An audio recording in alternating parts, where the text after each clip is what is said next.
today is day 2 of putting our diff together. I've kind of moved everything over to the hydraulic press over here just because it's a lot easier to press the bearings on here. So let's go ahead and continue. We're going to get our new bearings installed onto the diff, and then I also have the pinion right over here with our bearing that needs to be pressed, and don't forget the spacer that's under here that sets the pinion depth. So we're going to get this pressed on here, we're going to get the 2 bearings pressed on here as well, and then we're going to go back to the engine building room where we're going to finish the rest of the assembly. So one thing you guys want to do real quick, I just want to emphasize this. When you guys are pressing bearings in, you always want to try to press from the inner race of the bearing. You don't want to be pressing on the cage because you can bend the cage and then it'll start making noises, or it might drag or something like that. So this part that moves around, that's called the cage, right? So you want to find something. In this case, I found an inner bearing race from another bearing that happens to fit just perfectly on the inner race. So I'm going to use this to press on the bearing all the way down. So let's do it.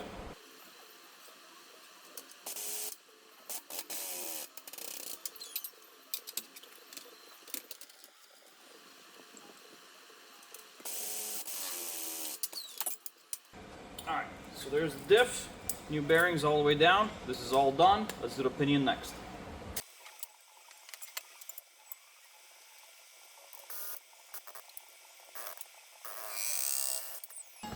Alright, and here's our pinion with our fresh bearing, and I just used the race to help me push that in place. So just to double check, make sure the bearing still spins smoothly after you get it installed, just in case if you do press on the cage and it starts to drag and make noise, you will be able to hear that in case there's any kind of issue.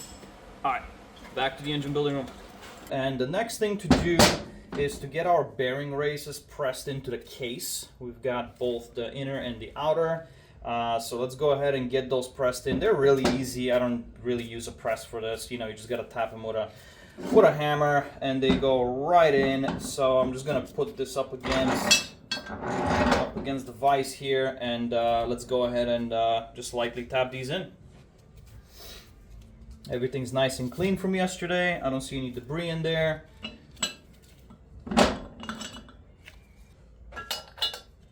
There, that's perfect. Look at that. One hit all the way down. Perfect. Flip it the other way around. Let's get D1 in the back in. And just like the other side, I'm just going to grab a cup that fits it well.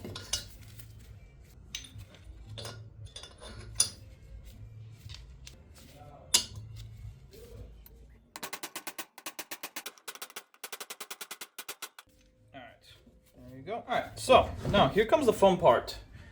Now we're going to throw our pinion in there, and we're going to calculate the amount of shims that we need on the solid pinion spacer that we're going to be using. So let's go ahead and get all that out, and we're going to get that installed, and we're going to see how we're going to set the pinion preload.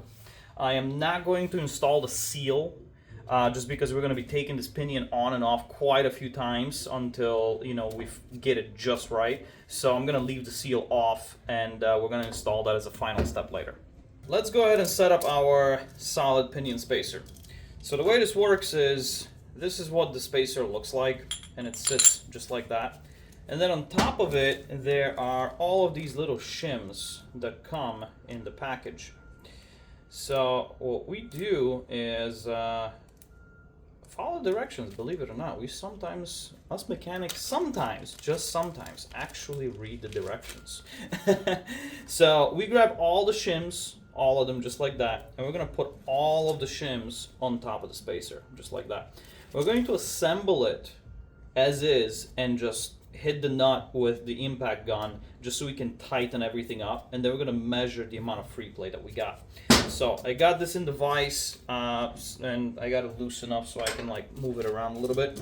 So I can insert the pinion from the bottom with all the spacers attached. Comes up right through here. And now what I do is I'm gonna put my block underneath just so my pinion has something to rest on. Just like that, so it doesn't fall through. And what I'm gonna do is I put the other bearing on top. And we also have our washer that supports the bearing that sits right there. And like I said, we're not putting the seal on because we are gonna be taking this on and off quite a few times. So now we put our pinion, just like that, a washer, and we throw our nut on as well. And now what we gotta do is, we gotta tighten this. You know, we gotta tighten it until all the slop in the bearing is gone. So what I'm gonna do is, I'm gonna put my plate that will hold this from spinning.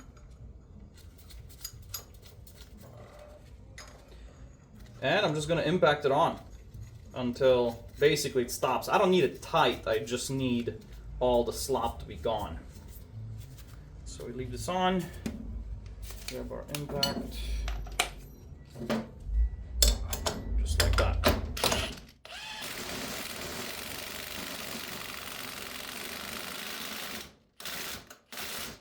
Just like that. So now, what we have is, this is all the way down, and as you can, I don't know if you can see this, but you can probably hear it. There's a little bit of play in it. So now we gotta measure that play. So we're gonna grab this dial indicator. I'm gonna set it up here on the vise. It's got a magnetic base. So we're gonna set this up just like so on top.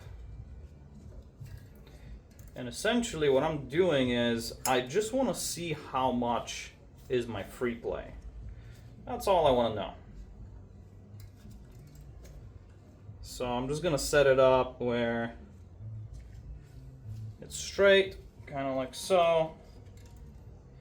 And this is not a final measurement by any means, so I'm not even removing this plate. You know, I just want to see what the number looks like. That's all. So you guys are gonna have to take my word for it here. But this is approximately 15 thousandths. Yeah, it's like 14 to 15 thousandths. So now what we're gonna do is we're going to take this apart again, and we're going to remove 15 thousandths worth of shims. You know, actually I'm going to remove about 20 thousandths because there's usually like 3 to 4 thousandths of preload that we need. So I'm just going to shoot for removing about 20 thousandths of shim. And then we're going to reassemble this and see what our preload looks like. So the first things first is let's zap this nut out. Alright, so now we take this flange off. And now what we got to do is just got to tap this until it pops out. So that's why it kind of becomes a pain in the butt, because you got to do it a couple of times, but oh well, that's part of the business. Let's grab a mallet.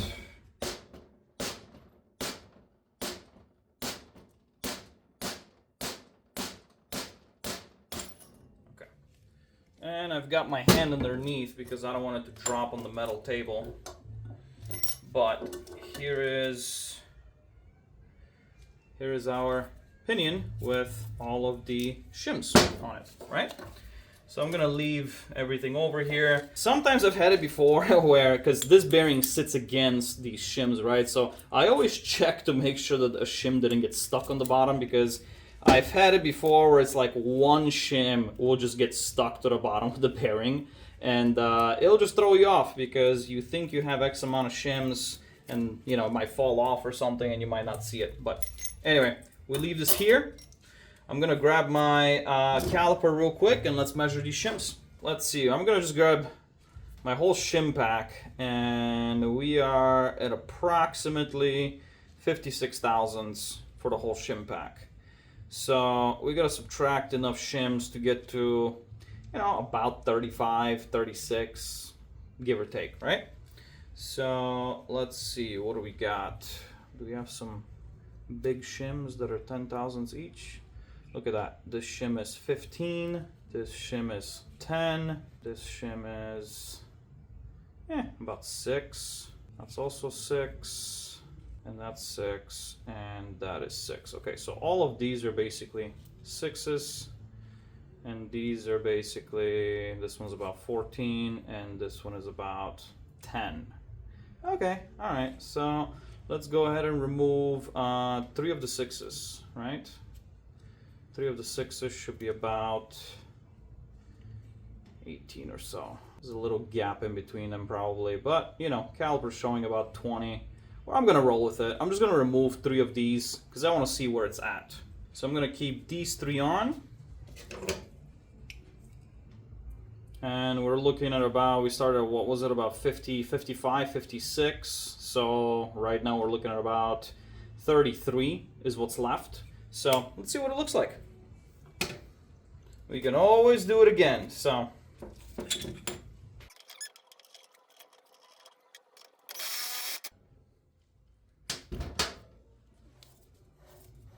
Yeah, so we actually still need more. So we don't have any play up and down anymore. Which is exactly what we expected, right? So there is no play, but we don't have enough preload yet. Like, you see how this spins freely? Let me put this dial indicator away since we're not going to be needing this guy anymore. All right, so now the rest of it goes by setting the actual preload on the bearings, right? So like I said, this spins freely. There is absolutely no preload. But what we're going to do is we're going to grab this inch-pound torque wrench. And essentially what we're looking for is when we start to spin this whole pinion around, we're looking for it to have a preload of about 15 inch-pounds, okay? So right now, as you can see, there's absolutely nothing, and it spins very easily, so we need to, you know, remove more shims. But this is what we're looking for brand new bearings on an S2000 diff, and actually for many others, they're always about the same. You know, it's always about 15 inch-pounds. So let's go ahead and pull this off again, and now we just got to kind of play with it. You know, this feels kind of, you know, tight enough where I'm probably going to just try to remove like, you know, 3/1000 at a time from the shim pack. Okay, so here we are. Check our bearing. Good there. All right, so we got 3 shims. 3 shims totaling about 33 right? Okay, so let's shoot for maybe about 29 to 30. So let's see if we can come up with a combination of all these shims where we equal at about 29-30. Here we go, we got exactly about 29-30. You look at that. So let's put this on, these 3 on, and let's see what that looks like.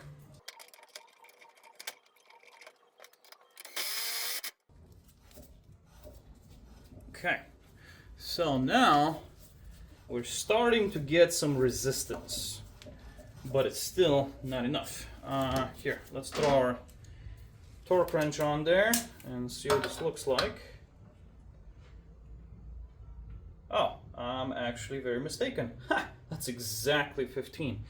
So I don't know if you can see this as I pass through the camera, but that looks like exactly 15. Yep, that's 15 on the dot.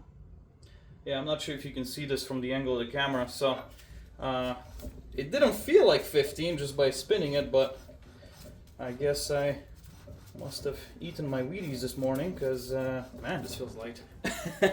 So now that we've established our proper tension, you know, on the bearings, and we got that all set up, we're gonna go ahead and put these 3 shims away, and I'm gonna remove this, and now we're gonna go ahead and install our pinion seal. We can actually leave everything together. We don't need to push anything out anymore. Let me just grab the seal and we'll get that done. Here's our fresh seal. It's a nice tight fit there. I always check to make sure I got the right seal just in case. But yep, that looks like it fits very nice. Beautiful. Beautiful. Now the only thing I need is I just need a cup, or I can just grab a small mallet and see if I can get it to tap in there, but looks like it'll fit quite nice.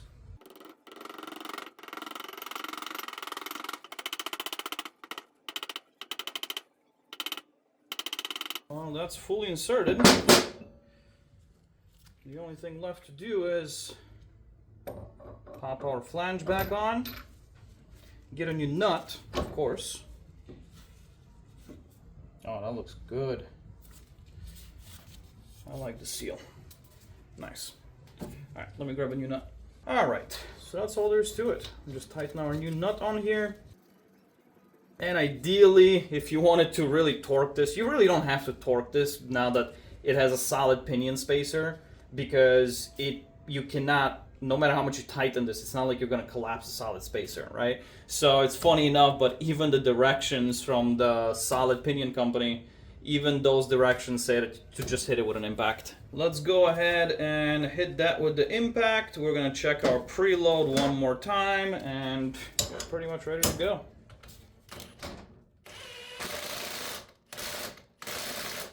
That's it. It is tight.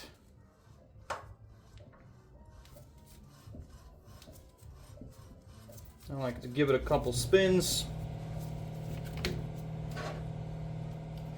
And I like to double check my preload one more time.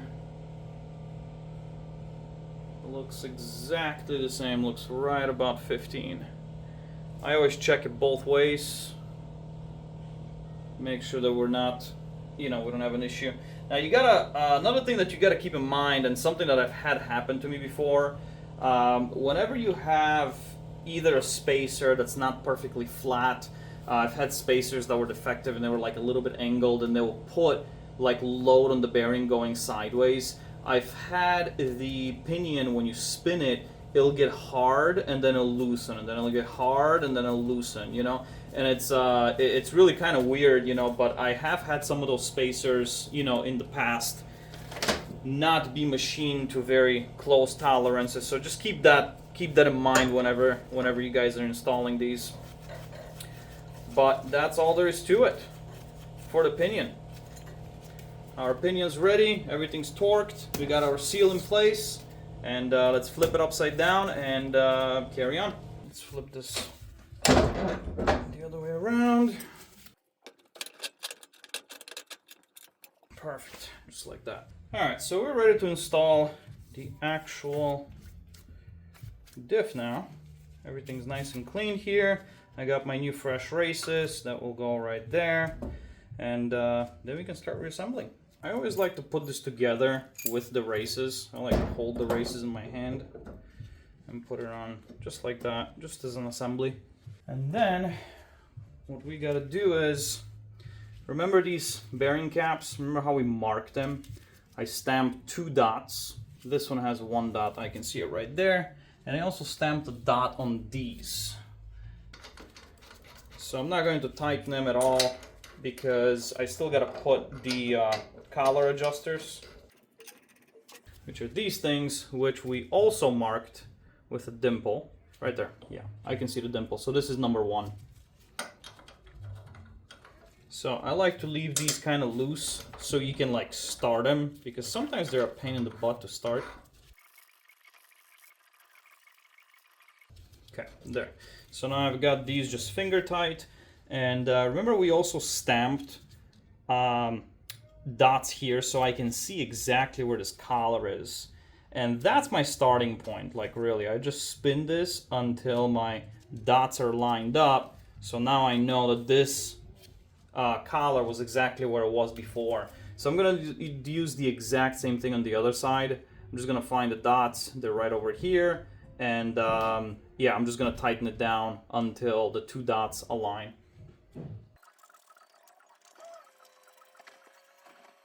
Okay, and I'm gonna tap this one a little bit until it gets to its right spot. Right there. Okay, so this is exactly how it was before. These are still kind of loose, I haven't tightened them up, but like I said, this is a great starting point just so we can check our backlash. So let's grab our dial indicator, and that's next. Alright, so dial indicator, let's see, where can I put it? Perfect. Just like that.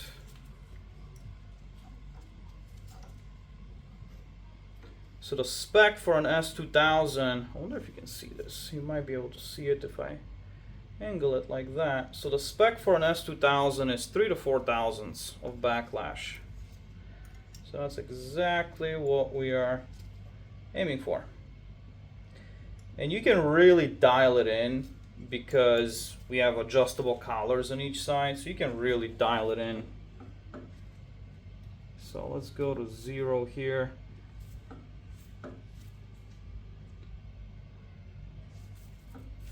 So it looks like right now it's about 5 thousandths, 5.5. So we got to tighten it up a little bit. Make sure that I'm on the tooth fully. And you guys might not be able to like see it super clearly because of the angle of the camera, but I'm aligning up my eyes directly in the front so I can see it. But yeah, I'm getting just about 5 thousandths. So what we got to do now is we have to move our ring gear tighter to the pinion, right? The pinion is located right here, and this is the ring. So we got to move the ring gear tighter in order to lessen the backlash, you know? So in order to do that, we're going to tighten this collar on this side. We're going to tighten this collar up, and we're going to loosen this collar up. So basically tighten one, loosen one, and essentially what we're doing is we're moving the whole diff. We're moving it over with the ring gear. So we're gonna do that. I'm gonna back this off. I like to do one tooth just to see like what that does, and then we can go in finer increments afterwards. But let's do one tooth. That's one tooth looser. And this is one tooth tighter. So let's see what that netted us. It looks like we're on the money. This is exactly 3 thousandths right there. 3 thousandths on the dot. So that looks really nice. So what I'm gonna do is I'm gonna tighten these down, the bearing caps, just so I can make sure that nothing shifts like when I tighten these down. And now we reset this to 0. Looks like it's just a hair under 3. So it's just a tad on the tight side. Now we're really splitting hairs here because, you know, if it's half a thousand off, you know, it's not like it's gonna make much of a difference. But since I am a perfectionist and I like to have everything exactly how the OEM manual has it, so I'm gonna adjust it very, very slightly. So what I'm gonna do is I'm going to back this side off, just a hair, and tighten this side down, just a hair. And as you can see, right now we're at exactly 3.5 on the dot. So the spec, remember, the spec is 3 to 4 thousandths. So I'm gonna snug this up real nice again.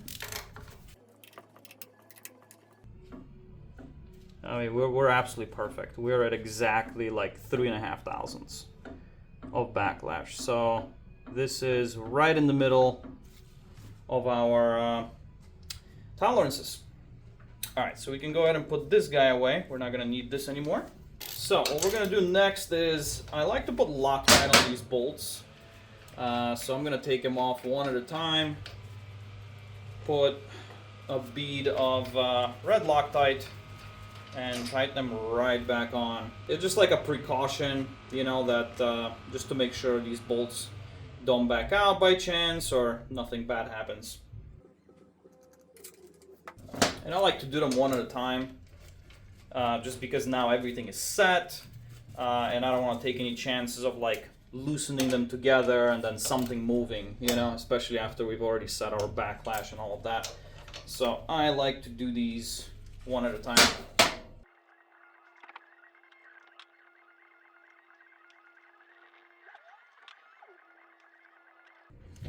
Okay, that's nice and tight, and let's see what the torque spec is. Bearing cap bolts, torque spec is 33 foot-pounds, 33 on the dot. So let's go ahead and tighten these down.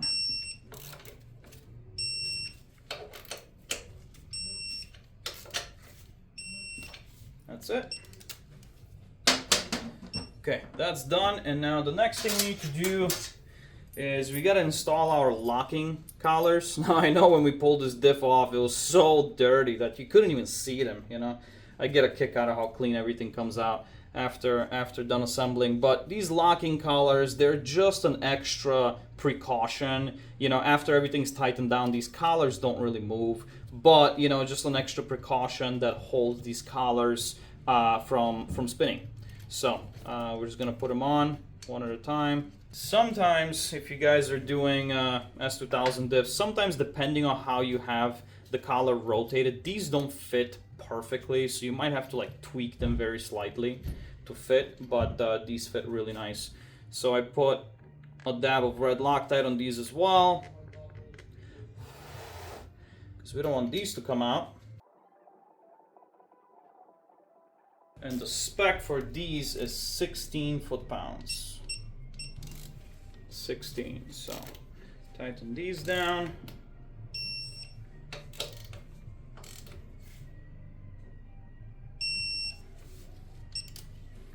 And there you have it. There is our diff. It's a mild, you know, I mean, it's a rebuild, it's not really a build, but it's a very, very nice restoration, if you want to call it, of a differential, where we know that everything is nice and everything is new bearings and stuff like that. The only other thing I'm going to do is I'm gonna paint it. Right now I'm gonna use some gear marking compound. I'm just gonna paint the couple teeth on the ring side, spin the diff around back and forth a few times just to make sure that our pattern is right in the middle. That's the only thing I'm gonna do. But I'm not expecting it to be off at all, because like I said, these are OEM gears and we're using the OEM pinion spacer, so the chance of us having to move that are slim to none. But I'm gonna check it anyway real quick, and then we're gonna go back to installing the axle seals on our aluminum case and assemble it all together. Let's do it.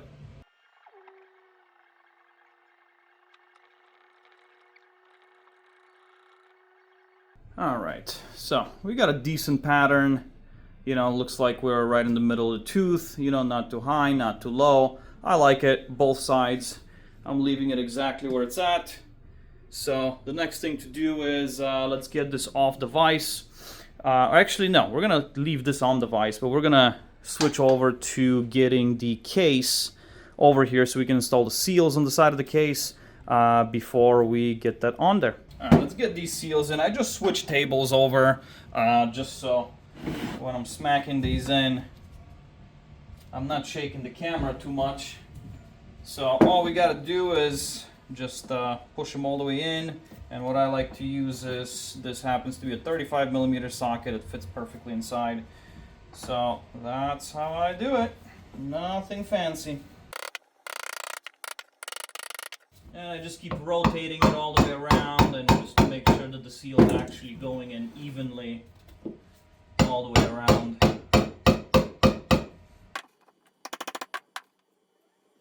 That's it, just like that. Now for the back side, since I don't want to lay the case, you know, on the table, I like to use my press plates, you know, and I like to put the press plates, actually we use a smaller side. Nope, we're gonna use the V.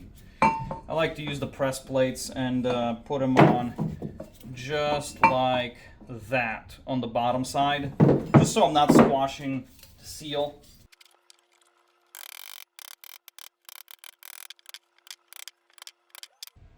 Oh, looks like there's a high spot right over here. Just like that. Seals are nice and flat. Now we can go ahead and get the two cases back together.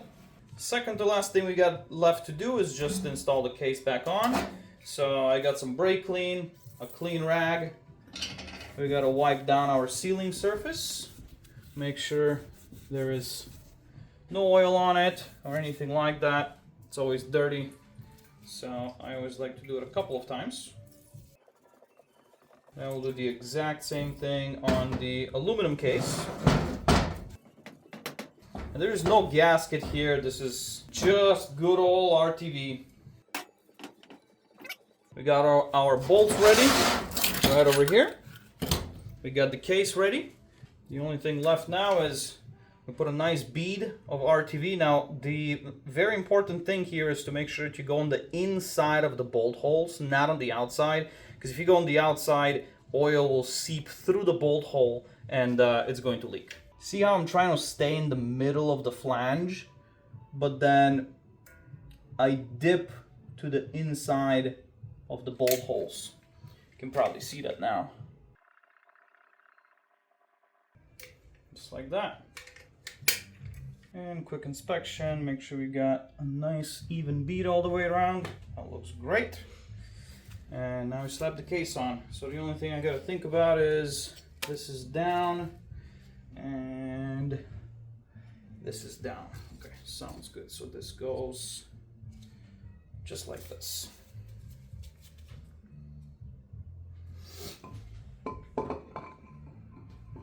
Now you just gotta kind of eyeball where the bolt holes go. And I set it nice and easy. And then I'm gonna grab my bolts, get them started right away.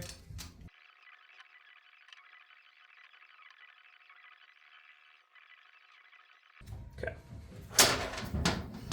Just gonna grab my ratchet, I'm gonna snug them up. Now you should do it in a star pattern. That's exactly what I'm going to do. I know these ones in the back are kind of hard to reach, but we'll manage.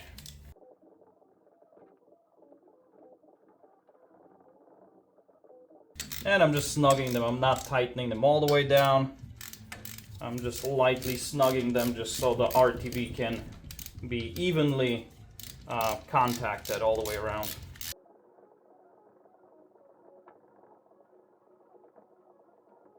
Okay, just like that. So it looks like the case bolt torque spec is 19 foot-pounds, so bring it up to 19 right there. And let's get these torqued.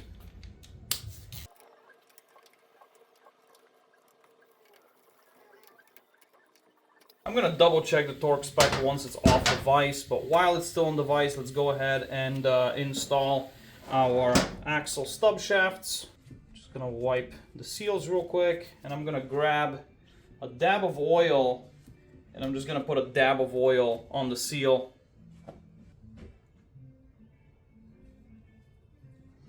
Just to make sure that we don't damage the seal like as the stub shafts are going in. And stub shafts, they're really easy, they are the same. Of course I got RTV on me. It never fails. Absolutely never fails.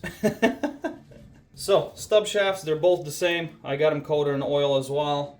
So they just go right in. Get the mallet.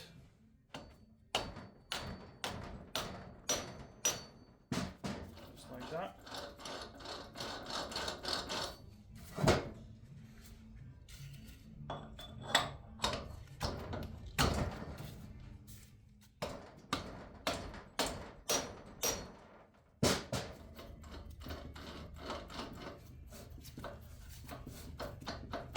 Just like that. Alright, so I'm just going to double check the torque specs all the way around. And we are good to go.